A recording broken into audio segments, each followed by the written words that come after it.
What if the soft landing is just the decoy? Rate cuts don't power a data center. Electricity does, and that's where the layoffs point. Companies aren't just trimming, they're pivoting to a compute-first economy where megawatts beat resumes. We'll unpack why NVIDIA's stack, transmission bottlenecks, and Midwest power corridors decide who eats in 2026. Then I'll show you the energy belt cities pulling jobs from the coasts, and the specific AI tools you need to ride that shift. You clicked for layoffs, you'll stay for the map of the new winners. Before we continue, hit subscribe so you never miss the latest updates. You hear 120,000 layoffs and think, recession, hiring freeze, doom loop? But here's the catch. Those pink slips double as receipts. The money didn't evaporate. It's being wired literally into electricity, land, and racks. The headlines sell austerity. The budget tells you they're switching engines mid-flight. Look at the playbook everyone recognizes. Google trims teams. Amazon trims teams. Tesla trims teams. Feels like cost-cutting, right? But slide 1 is payroll optics. Slide 2 is CapEx with real teeth. AI build-outs, server farms, power contracts with timelines longer than your last job title. If you only read the first slide, you missed the business model pivot hiding in plain sight. It's like selling your furniture to buy a generator before a storm. To your neighbors, you look broke. Inside, you're stacking fuel, wiring outlets, and preparing for the thing that keeps the lights on when everyone else goes dark. It reads desperate. It's actually defensive investing. And the freeze isn't just big tech. Reports in 2025 and 2026 point to private sector slowdowns spilling into the small business strip. Restaurants pulling shifts, contractors delaying hires, boutique agencies cutting retainers. This isn't one company, one city. It's broad, like a light dimmer across the whole block. Owners don't file press releases when they cut 2 barbacks and a bookkeeper, but it shows up in empty Tuesday nights and landlords chasing late rent 3 days earlier than usual. Now, layer the corporate claims. Internal AI isn't a future tense. It's a budget line. You've got executives stating AI covers 30 to 50% of coding or support tasks. That doesn't just pad a slide deck. That kills requisitions. If half your password resets answer themselves and a third of code scaffolding arrives pre-baked, you don't backfill as aggressively. You restructure, you reshuffle, you tell teams to do more with fewer seats. Routine gets auto-completed. The higher skill work stays, the middle gets squeezed, and this is where the labor shock kicks in. Routine tasks go first, then semi-routine. The purge doesn't land in one quarter and move on, it churns. Teams that thought they were safe watch workflows get sliced into pieces. A prompt here, a script there, a bot that triages before a human even blinks. If you felt whiplash in 2024, that was the warning shot. The next stretch is a conveyor belt, roles rolling off while budgets reroute to silicon and substations. So if labor costs are falling, where's the money going? Follow the wires. The spend shows up as power purchase agreements with fixed terms. It shows up as land parcels hugging transmission corridors. It shows up as server orders stacked months ahead, even when hiring sits flat. A CFO can cancel a contractor. They can't conjure a transformer. Lead times force early commitments. That's why CapEx grows while headcount stalls.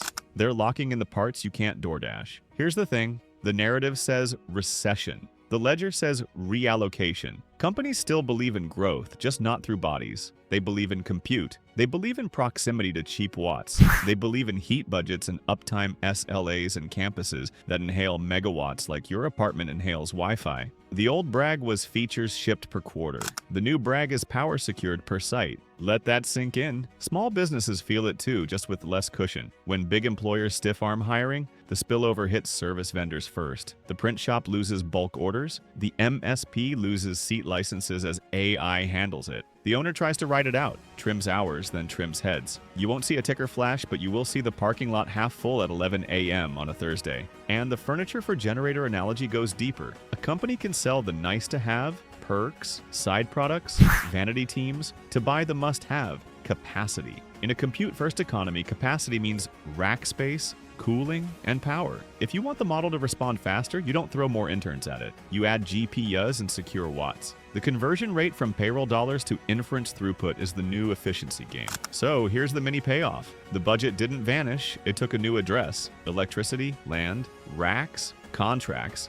That's the decoy behind the pink slips. The press sees departures, the grid sees deposits. Now ask the only question that matters if you want to be early instead of right. Who gets paid when companies swap headcount for megawatts? Who owns the meter, the substation gate badge, the interconnect approval? Because if labor is a variable cost and power is the new rent, then the landlord just changed. And you're not ready for what that does to margins, timelines, and which cities get the next wave of jobs. How do you charge rent on the future without owning the internet? You own the parts everyone needs to reach it. That's the toll road. And the booth is painted green and black. Here's the thing. NVIDIA doesn't sell hype. It sells the stack. Chips on the board, CUDA under the hood. Networking that stitches racks into one brain. And those DGX reference builds that quietly decide what a standard rack even looks like. You don't see billboards for that. You see purchase orders. But here's the catch. Competitors show up with shiny models and fresh buzzwords. Sounds cute. None of it moves without accelerators, interconnect, and power. No chips,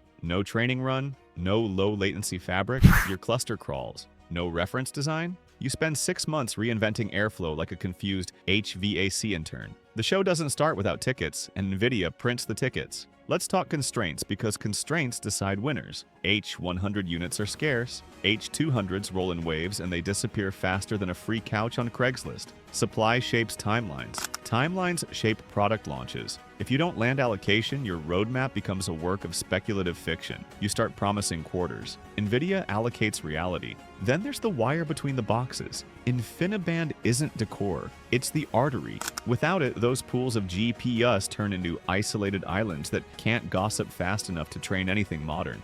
That's where dominance matters. Control the interconnect, and you control the effective speed of the entire cluster. Slower fabric, higher cost, longer cycles, and a leadership call no one wants to own.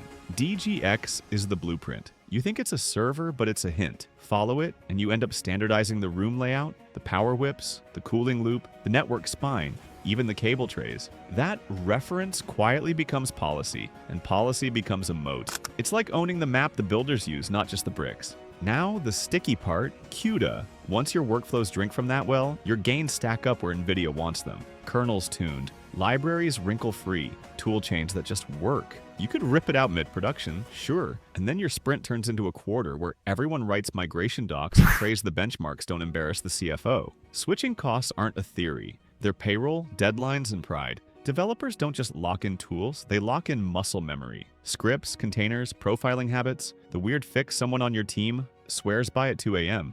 That's the mode, not a press release. 1,000 tiny defaults that add up to velocity. You leave that, you lose weeks, maybe months, and your rivals don't pause for your rebuild. Meanwhile, clouds write checks, multi-year, big numbers, forward contracts for GPU clusters that haven't even landed at the dock. That's not enthusiasm, that's survival. If you're a hyperscaler without reserved capacity, you become the cloud where AI roadmaps go to die waiting in a queue.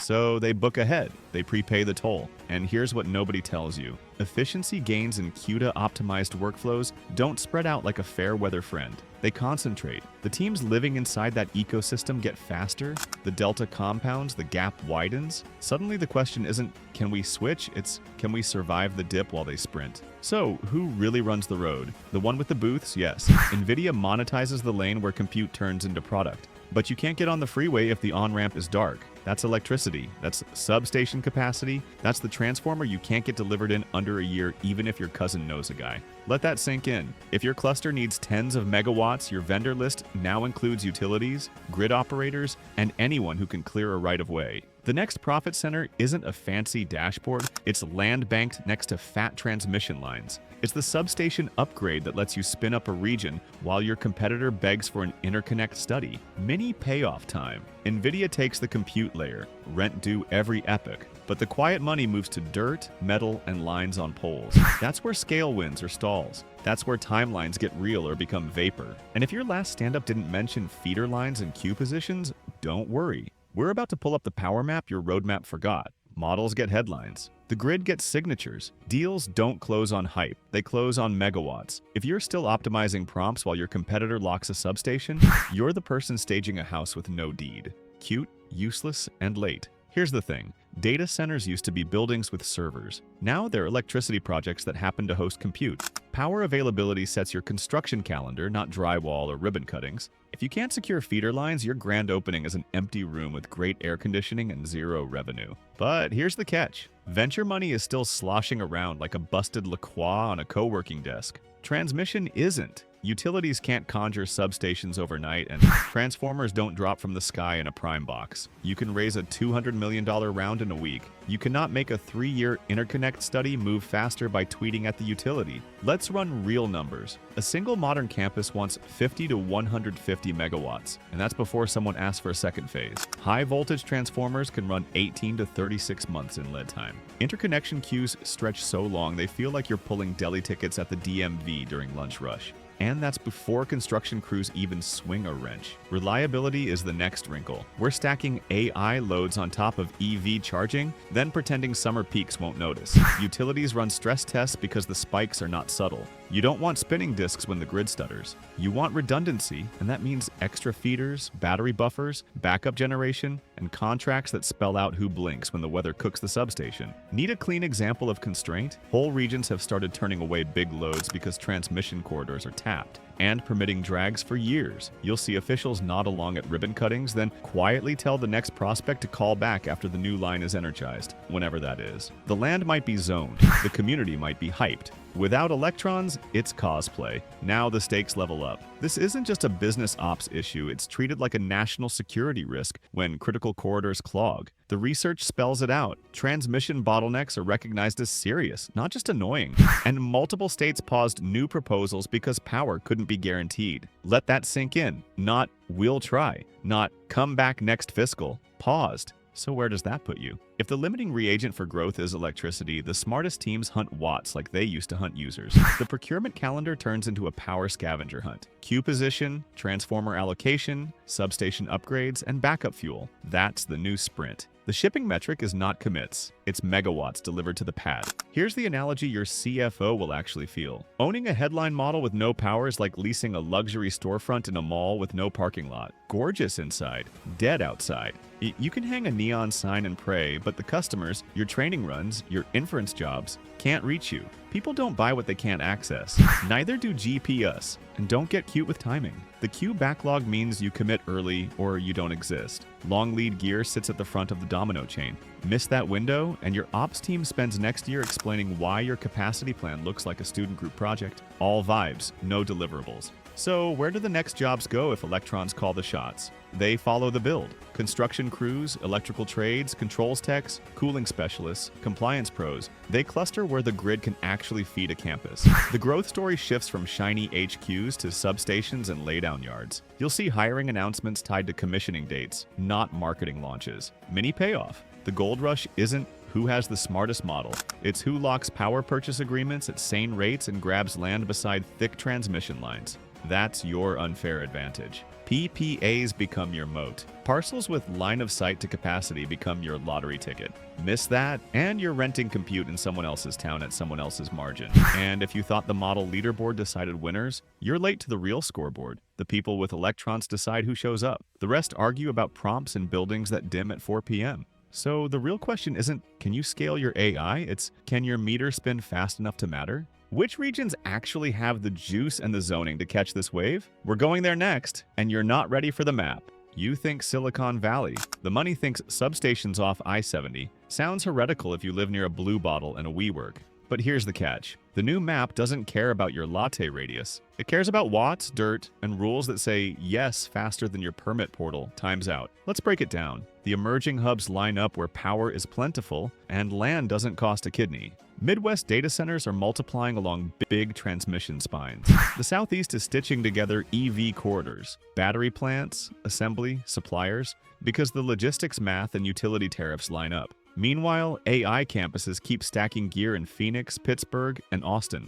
That's not a vibe shift, that's a grid shift. The research calls it an energy belt pulling growth inland, as electricity, land, and flexible zoning outrun venture money as the deciding factor. Coastal hubs still have talent and logos, but they're running into a wall. Power constraints make new loads a game of musical chairs, and the music is slow. Land is pricey, permitting drags.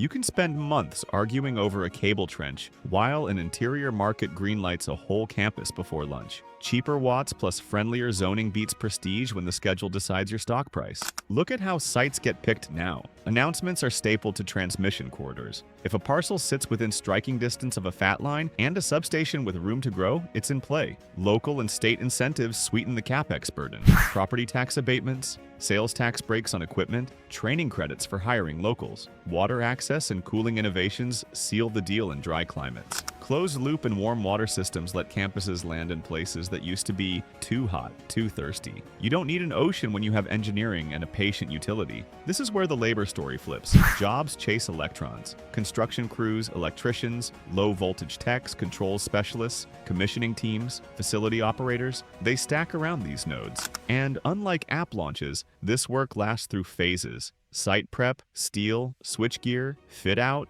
go-live, expansion. If you work with your hands or you run ops, this is sticky demand with a zip code. And let's kill a popular fantasy. Office to data center conversions on the coast rarely pencil. Not because the lobby isn't gorgeous, but because the building can't pull enough power without a grid surgery that takes years. You can rip out carpet and add hot aisles. If the feeder can't handle the load, you're cosplaying a data center with an expensive HVAC hobby. The interior wins by starting with capacity or the right of way to build it. Timelines run on grid time, not tech time. Build-outs run 18 to 36 months when you factor interconnects, transformers, and commissioning. That's not procrastination. That's the supply chain. Local training pipelines are already ramping to meet it. Community colleges spinning up data center ops tracks, apprenticeships for high-voltage work, short courses on cooling and compliance. You'll see cohorts aligned to commissioning dates because the hiring plan follows the energization schedule, not the press release. So where does that leave you if your city isn't glowing on this map? You've got two choices: stay and go model heavy. Remote work, AI tooling, DevOps for whoever already secured power. Or pivot toward the energy belt where infra roles, vendor ecosystems, and site ops are compounding. Both lanes can work. One fights for headcount in saturated markets. The other rides a construction calendar where the job is real the moment the utility stamps the service agreement. Here's the analogy. It's like choosing a beachfront condo during hurricane season versus a brick house 2 blocks inland with a generator. The view is nice until the power cuts. The inland spot keeps the lights on and rents itself out all year. The energy belt is the inland house with a gas line and a spare tank. Mini payoff time.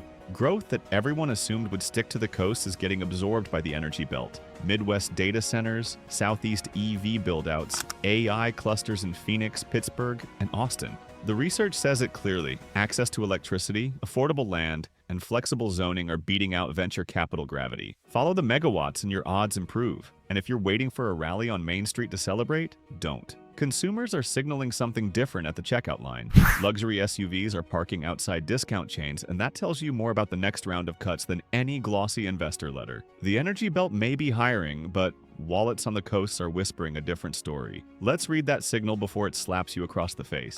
Luxury SUVs outside Dollar General isn't a glitch. It's the canary. When high earners start hunting bargains under fluorescent lights, the vibe shifted from treat yourself to stretch the paycheck. That's not a meme. That's a macro tell. Here's the thing. Higher income shoppers are sliding into discount aisles because debt and prices are tag teaming their wallets. Household balances are heavy and the carrying cost is gross. Credit cards near nosebleed rates means a $10 swipe feels like $20 by the time interest chews on it. So you see folks in 6-figure zip codes tossing brand cereal back on the shelf and grabbing the store brand. Pride is optional. Savings is mandatory. But here's the catch. Stocks look fine on your phone because a handful of giants drag the chart up like a tow truck. Strip those out and the market stops flexing. Underneath, households lean on credit and markdowns. That's resilience with a timer. You don't build a year on clearance racks and 22% APR, you survive a quarter. The data backs the aisle view. Discount chains report a rising share of $100,000 plus customers. Traffic is up. Profits track where volume flows, and right now the volume is cheap. That's a reversal. Not long ago, people splurged on trips and experiences. Now they're scanning for red tags. If your brand depends on full-price loyalists, you're already negotiating with reality. So why does this matter for layoffs? Fragile demand meets tariff chatter, and you get margin soup. Input costs climb, consumers trade down. CFOs start sharpening the pencil, and the pencil always points at payroll. Sensitive sectors, retail operations, logistics, marketing, smaller suppliers, get squeezed first. You see fewer hours, temporary freezes, then reductions that never get a press release. Tie it back to the AI labor shock, and the loop gets ugly. As shoppers trade down, companies automate repetitive tasks to protect gross margin. Password resets, invoice matching, basic support tickets, anything that's rule-based and expensive goes to the bot. The savings look clean on a slide. The human impact lands in the inbox with a meeting link and a vague subject line.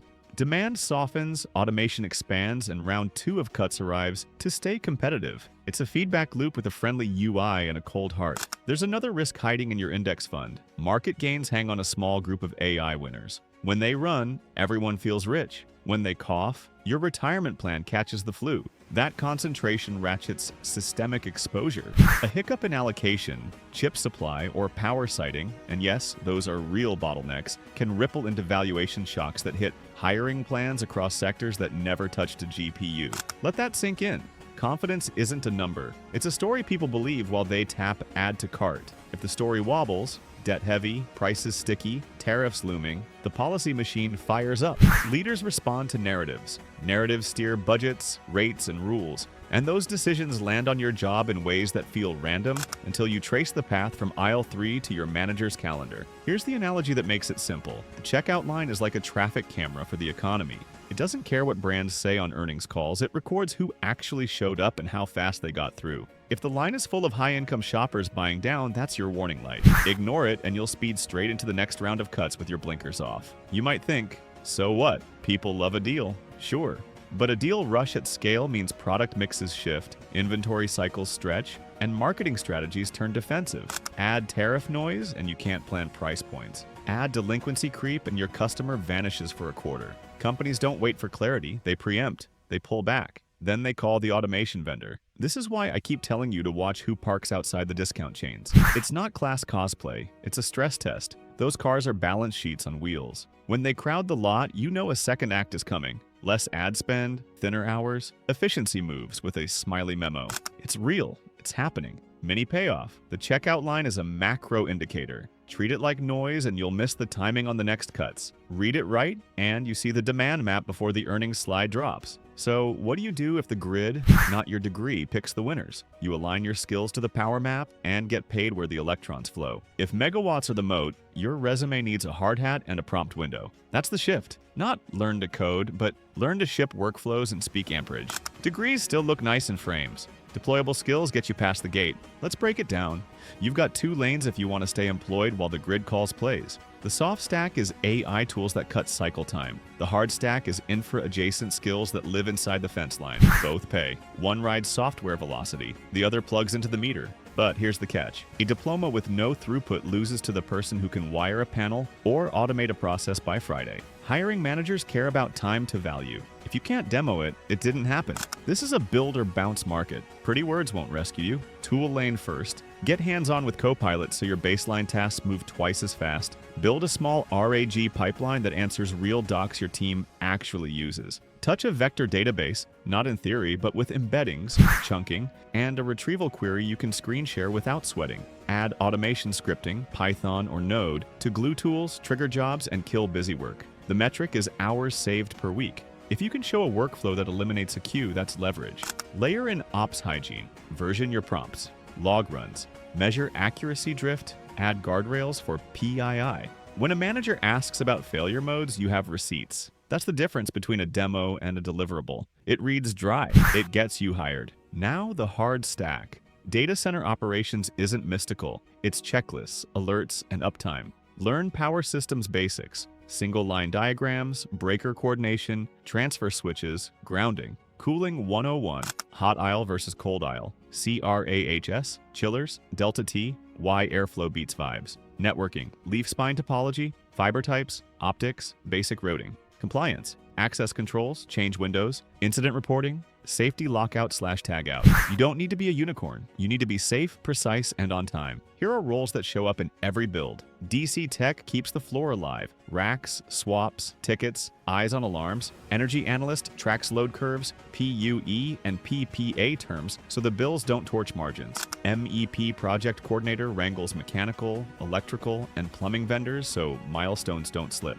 AI OPS engineer bridges the soft and hard stacks, keeps clusters healthy, pipelines running, and incidents contained. These aren't someday jobs. They post in places with permits in hand. Mini Case 1. A non-coder at a mid-sized firm hooks up AI agents to triage support emails, draft responses, and pull knowledge-based snippets. They keep humans on edge cases. Ticket time drops by half. That employee didn't become a software engineer. They became the person who freed 2 reps in a manager's weekend. Raises follow outcomes. Mini Case 2. An electrician with commercial experience takes a short course on high-voltage safety and commissioning tests. Megger, IR scans, relay checks. They join a DC commissioning team. Pay bumps, travel stipends, overtime that doesn't feel predatory because the schedule is clear and the per diem covers meals that aren't sad. That's it for today. Like the video, subscribe to the channel, and stay tuned for more updates you won't want to miss.